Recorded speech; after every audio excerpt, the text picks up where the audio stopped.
Now, all good sales reps really have good follow-through. What follow-through do you advise to any candidate that's out there on an interview? What good follow-up? First and foremost, send a great thank you note. There are many employers, including me, who will never hire a person if they don't send a prompt thank you note. So it has to be done quickly. It has to be done well.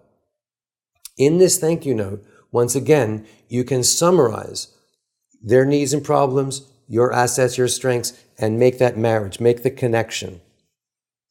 If during the interview you said you would send them an article or there was something interesting you wanted to pass along to them, make sure you follow through on your commitments. Don't say you're going to do something and then not do it. They want to see that you are responsible and that you're professional.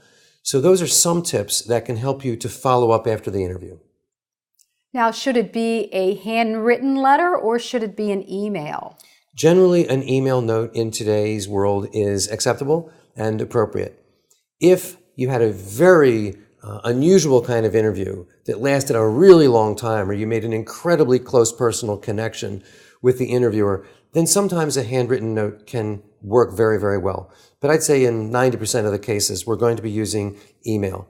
Again, remember, these are all small sales techniques. These are all ways of demonstrating that you have polished skills in Sales 101. The interview is a sales call. This is a way of closing the sale and getting more business. In this case, your client or your customer is the interviewer. Make the sale, try to close the deal. What are some characteristics of a good salesperson for the interview? What would the behaviors or the characteristics be? It's very much like if you were selling anything else. You and I have done sales in the business world. It's very, very, very similar. Preparation, knowing your product, which in this case is you, knowing your customer, which is the interviewer, right? Mm-hmm. And being ready for anything, thinking outside the box, practice, preparation again. This is what it's all about. That's what it's all about. Say we go through this whole sales, we do everything, we tell them, we demonstrate it again, and we remind them in the thank you. What happens if we get that rejection letter? What can we do? Is that the end of it?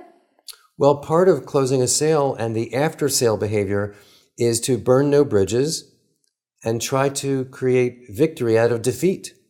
So, for example, if you get turned down, you can write them a letter. Instead of being angry and, running away and pretending, instead, be open about this. Be positive. You've already established a relationship. Presumably, you had a pleasant conversation with the interviewer, even though you didn't get the offer. So you can send a letter saying, although I'm disappointed that I didn't get this position, I was very excited about the opportunity. It was a real pleasure to meet you, and I'm very impressed with your organization. If for any reason the selected candidate does not work out, I hope that you'll contact me because I would still be interested in talking with you about the opportunity. And if another position opens up at your company with similar roles and responsibilities, now that we've gotten to know each other, I hope that you'll contact me first so that I can come in for another interview. Wow, what a great way to impress someone. So really viewing a job interview as Sales 101, it makes it a great experience. Hopefully you get that offer, but even if you don't, you've kept it open for future opportunities. Exactly.